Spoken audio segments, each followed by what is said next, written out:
Al-Shabaab militants massacre over 150 people. ISIS is destroying history like they did back in ancient Egypt. The Obama phone? The Obama phone. Sergeant Bergdahl getting a pardon potentially and getting a pension for the rest of his life. Oh, also, we're going to talk about the VA scandal because it's not over just yet. So all that and a little tiny bit more, as always, on the Vaughn Johseph Show. Stay tuned. Recorded live at the Marin Strange Studios in sunny England, it's the Vaughn Johseph Show. All the ugly people be quiet. But before we get this party started right, hey Cash, tell the people what you're the king of.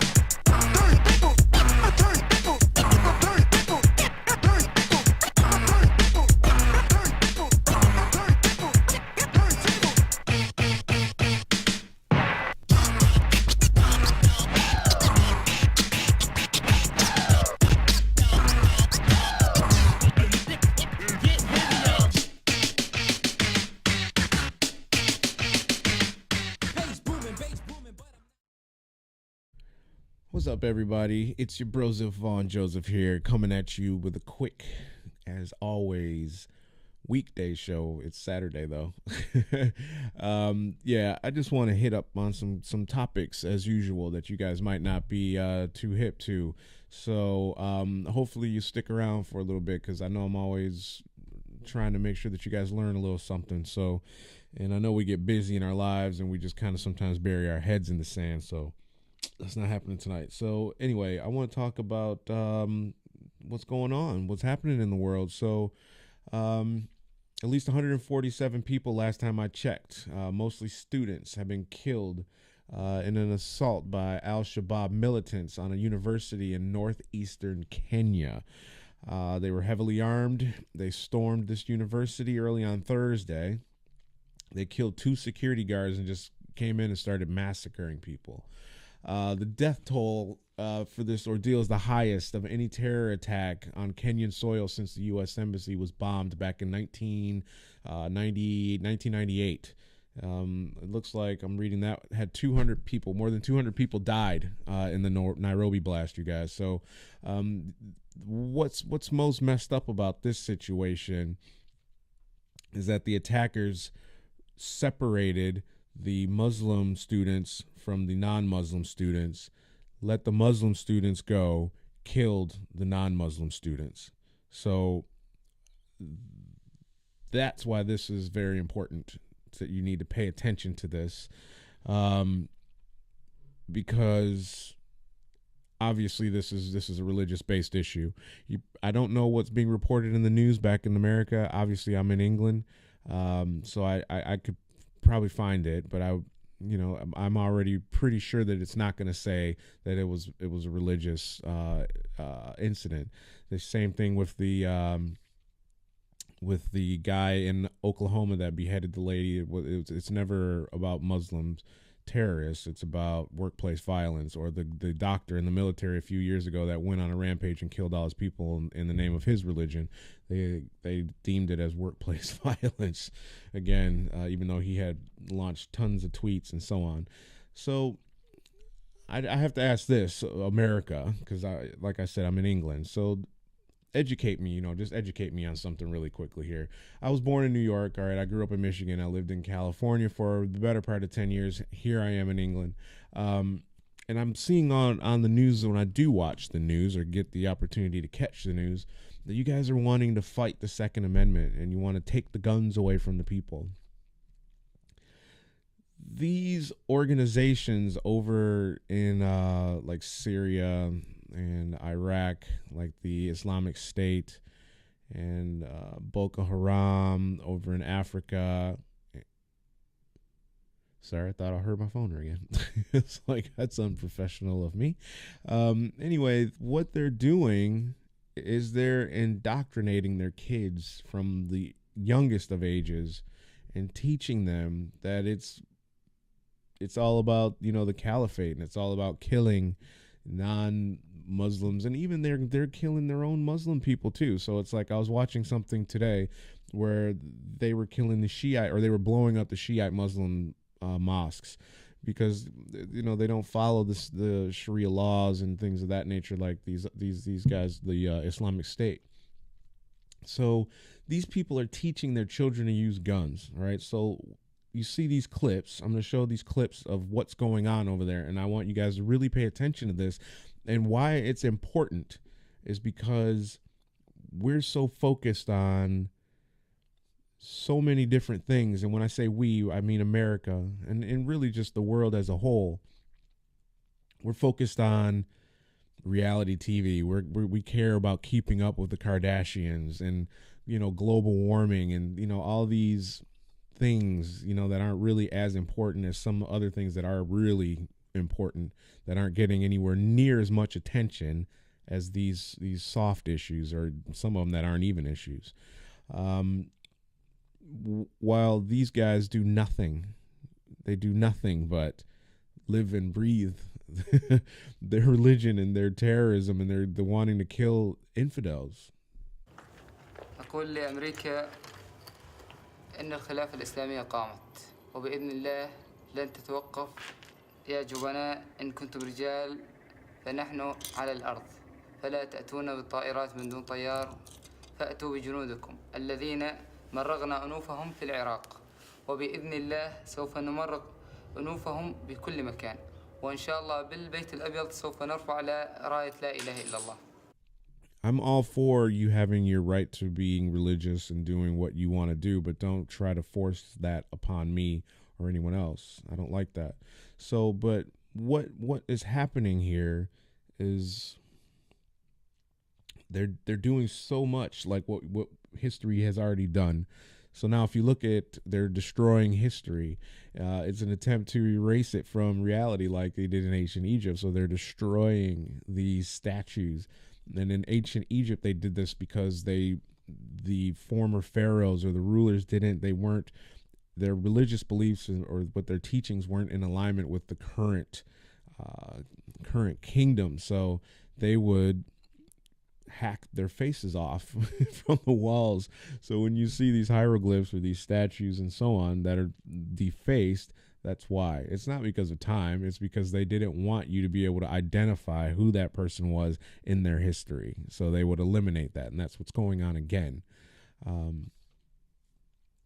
ISIS, or the Islamic State, said they were going to drown America in blood.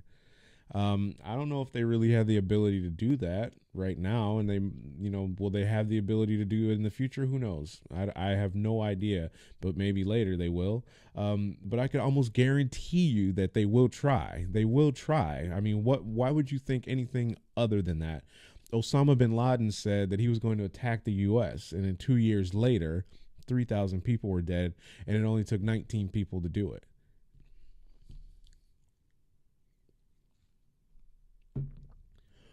Why do we insist on hiding our kids, from the world? They're hiding. You're not letting them know what's going on. They have no idea what's happening. How are you prepping your children for the future? I mean, because they're prepping their children to go to war. That's what they're teaching them how to do. They're teaching their kids how to go to war, and that's what's up. That's what they do. So it's frightening. It's definitely frightening. So it worries me a bit, but I don't understand why no one's doing anything to educate our youth, because once these kids grow up in 10 years from now, we'll say, a lot of them are teen, 6, 8. I saw one guy who's 10 or 11 years old. What happens in 10 years from now? That guy's 20. And he's been believing this for so long. All he's going to want to do is just, get at you. And it's going to be so further advanced from what it is now than, in 10 years from now. Even Iran is scared of these guys now because they're taking over all that. They've already knocked down the borders between Iraq and Syria, and that's where they're creating this Islamic State. So.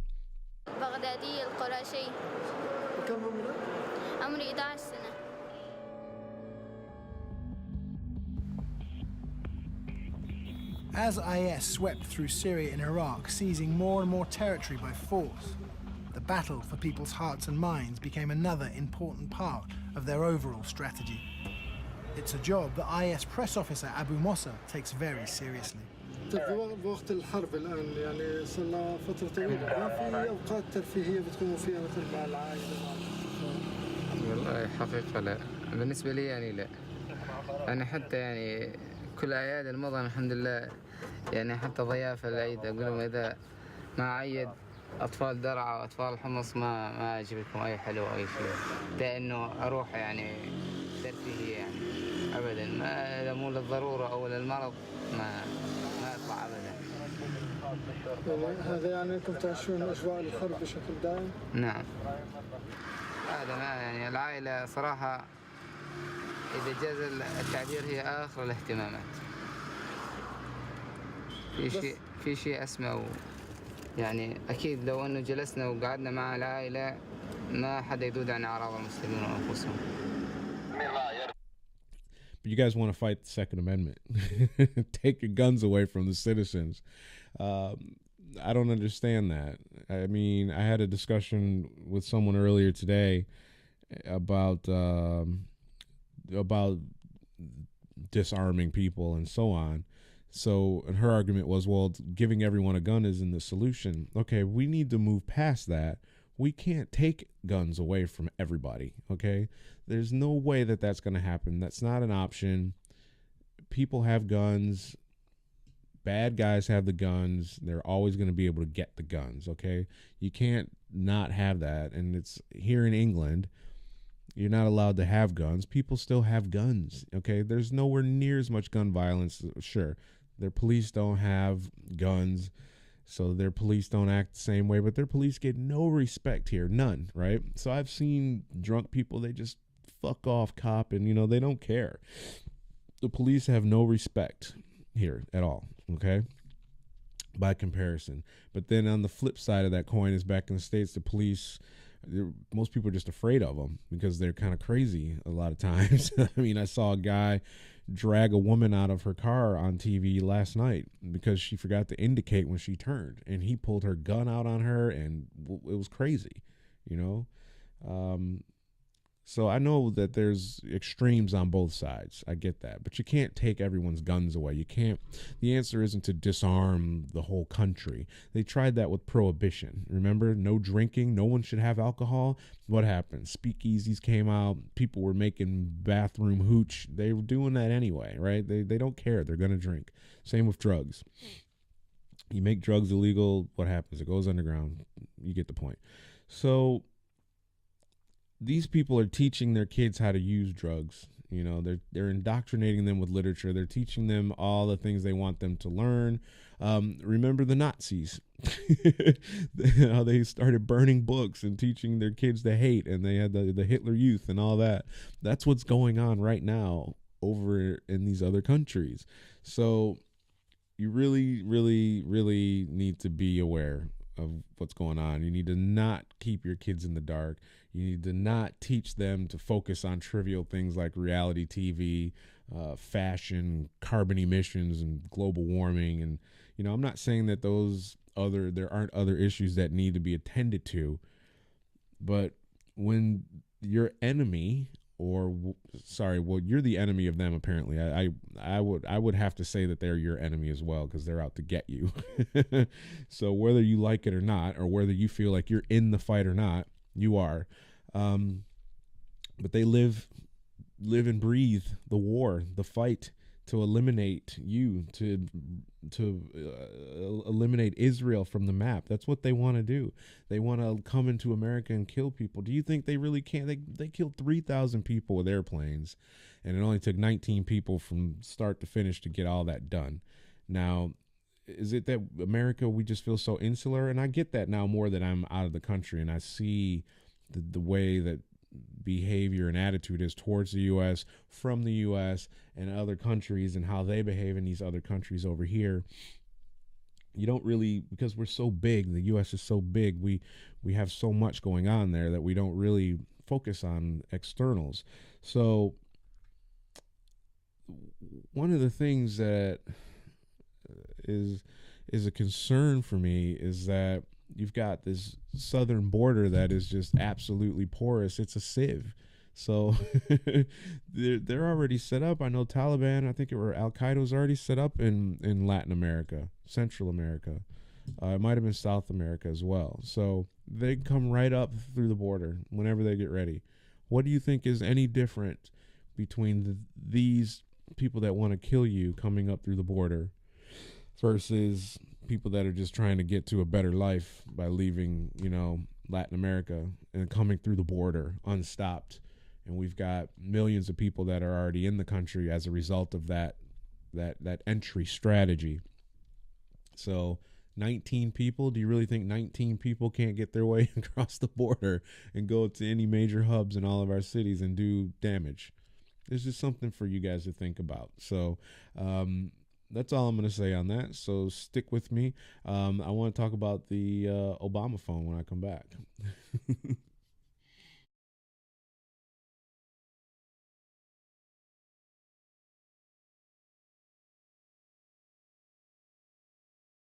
I'm Alex Moreno.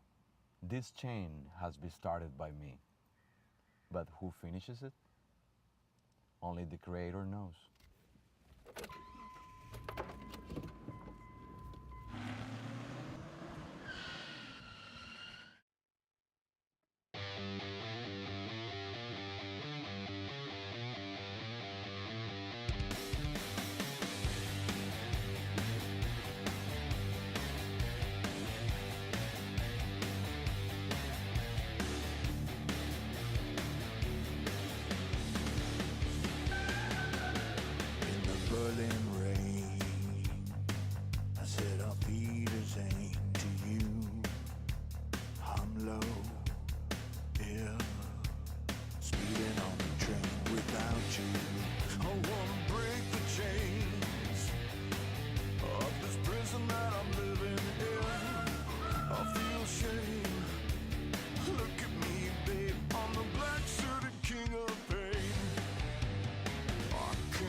wish I didn't have to say it so. You're no good, yeah. That's why I'm running like a bullet to you. I said I'll feed his aim, but my fire still burns for you. Out of control, day and night. I just can't deal without you. I can't leave you alone. I'm pushed away and I'm thrown into you. I just can't leave you alone. I don't wanna leave it alone.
So the Obama phone.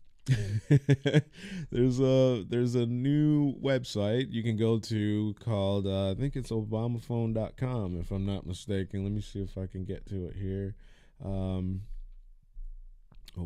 phone. This is brilliant.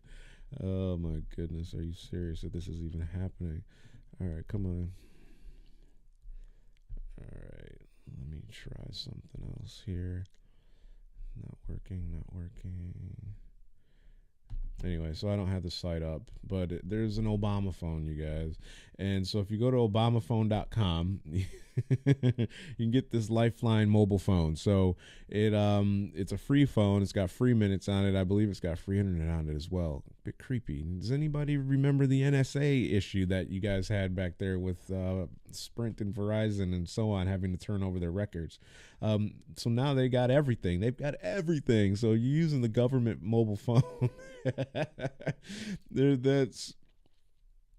That's insanity to me. So they're listening to everything that you say. They're reading all your texts. They like cut out Verizon. We don't need to get our stuff or get the information from you. We're just gonna get it directly. They have their own servers. They're hooking you up.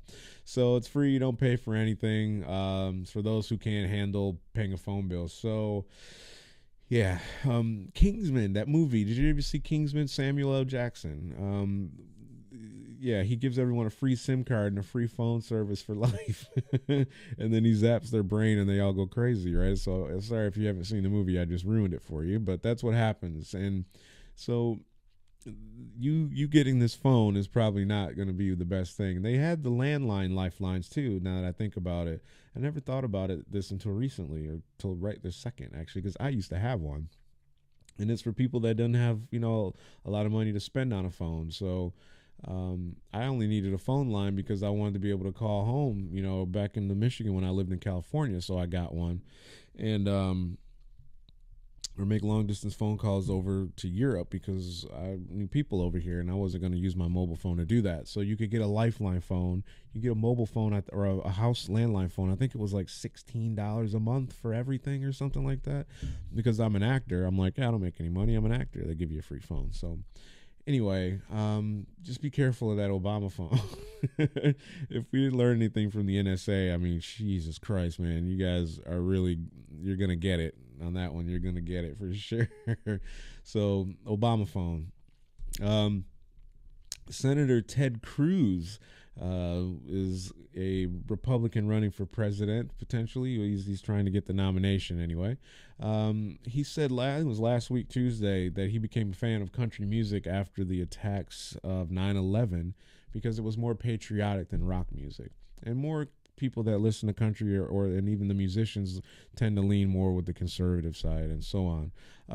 But on MSNBC, there was a woman named Jamila Lemieux. She was a guest on one of these MSNBC shows. She made fun of Senator Cruz by saying, nothing says let's go kill some Muslims like country music. Oh my God. What was she thinking? How could you possibly think that this was going to be okay to say on live television at that? Why would you? MSNBC, the host came back on, I think it was Ari Melber, said the comment was not appropriate or something like that. I think I had the clip, so let's see if we can get the clip. And joining me now, editor-at-large of Salon, Joan Walsh, senior editor at Ebony.com, Jamila Lemieux, and former RNC chairman, Michael Steele. Tremendous panel. Jamila, what's he talking about? Nothing says let's go kill some Muslims like country music. fresh from Lynchburg, Virginia. Someone who obviously does not want to be a polarizing candidate, wants to bring people together. Obviously. I mean, really? Country? I mean, that's absurd. Well, but I mean, there's plenty of country music that doesn't have that message, right? I guess part of the question, Joan, welcome back, and we have a programming note. A few minutes ago on this show, a guest made a comment about country music. That comment was not appropriate, and we want to be clear, this network does not condone it. Yeah, that's craziness. If you guys ever have any questions or you want to get your music played or you do comedy on the show, you can send us your clips. Send it to music@thevbjshow.uk. or if you're a comedy at thevbjshow.uk. You can hit us up on Twitter at TheVBJshow, Facebook fanbook page, Vaughn Johseph Show, you guys. So if you want to email us just general stuff, say hey to Aunt Viv or Valentine, Mika-T, you can hit us up at vbj@thevbjshow.uk. I'll have those guys back in studio next week. Everyone's on holiday right now, vacation, as we say back in the States. So they're out in Lithuania and Mexico and wherever else. So if you want to stalk them, that's where those guys are. So, Sergeant Bo Bergdog. Wow, this is an interesting one. So this guy walked away from his unit, right? His platoon goes looking after him, or they send guys looking for him. He's essentially he's a prisoner of war, is what they say. But he was a deserter. He left his unit. 6 soldiers were killed searching for this guy. 6. And Susan Rice, who's the U.S. National Security Advisor, says recently he served with honor and distinction. Reportedly declared back in 2010 that he walked away from his unit. The president's National Security Advisor, Susan Rice, who, remember, repeated bad information on 5 Sunday shows in 2012 about Benghazi, was back on the air this weekend and unequivocal about Bergdahl's service. Sergeant Bergdahl wasn't simply a hostage. He was an American prisoner of war, captured on the battlefield. He served the United States with honor and distinction. Really? Honor and distinction? He's a deserter. He left his regiment, dude. He left his company and went to join the Taliban or Al-Qaeda, and he caused the death of 6 soldiers. So one of the problems that I have, besides the fact that this guy said America is utterly disgusting and all these other things that he said, is that she had the audacity to say that. But there's no way that someone at that level of government was not aware of the situation surrounding this so-called hero, and to say that he served with honor and distinction. Even the Rolling Stone magazine broke the story that there was a cover-up that started all the way up at the White House, and that they didn't want his name circulating through like the Washington Post or New York Times or something, and because they don't want this story out. They didn't want it out. And then we ended up trading 5 top Taliban commanders for this guy. Why? There was I get the whole, we got to bring everybody back. I get that. He's a prisoner of war. But so much for not negotiating with terrorists, right? 5 top Taliban commanders for this deserter that doesn't even like America, joined the enemy side. And that, don't give me that whole Stockholm syndrome crap, because I'm not buying that in this situation, at least. So either Susan Rice lied or she's just totally incompetent. I mean, she knew what the story was about this guy. She lied about Benghazi, now this. So I was reading that he might not get charged now, that this guy might be getting a pension for the rest of his life. Seriously? A pension? So your money is going to pay for this guy to live for the rest of his life. Yeah. Are you happy about that? What do you think about that? I mean, this is what's going on.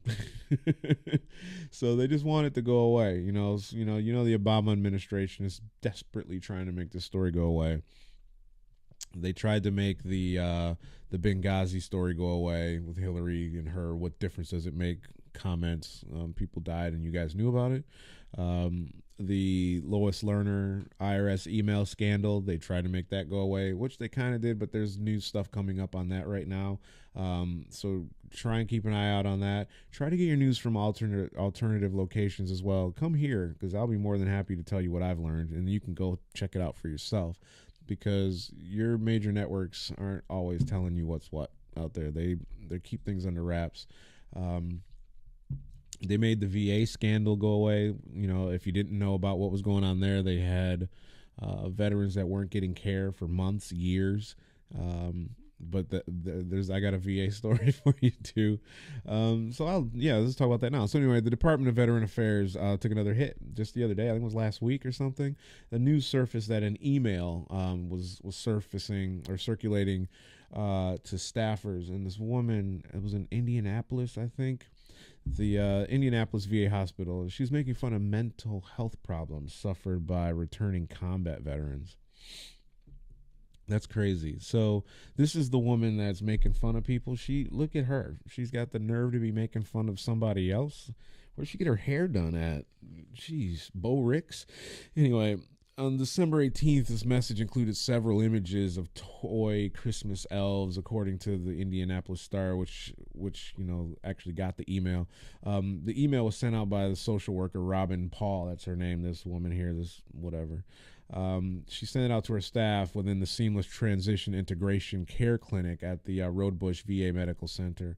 In one of the photos, the elf pleads for Xanax, which it's prescribed for treating anxiety and panic. And the caption reads something like self-medicating for mental health issues. Another one she's got in the emails, an elf hangs himself with the Christmas lights, and the message read, "Caught in the act of suicidal behavior, trying to hang myself from an electrical cord." Really? And this stuff comes out, at a time where suicide among military veterans is estimated something like 22 lives a day, according to the Department of Veteran Affairs. So truly tasteless, truly unbelievable. Sadly, it's very believable. It's just inappropriate and it's just crap that it's happened. But and she got suspended with pay, you guys. So now she's even gonna get her money. She's still getting paid. She's just an inappropriate piece of work. I'm just trying real hard to watch my language because I want to call her what she really is, but I gotta be good about it. So, yeah, I'm pretty much done. I don't really want to talk too much more. I'm sure you guys have heard enough. So hopefully it'll get you to go out and research and find something out.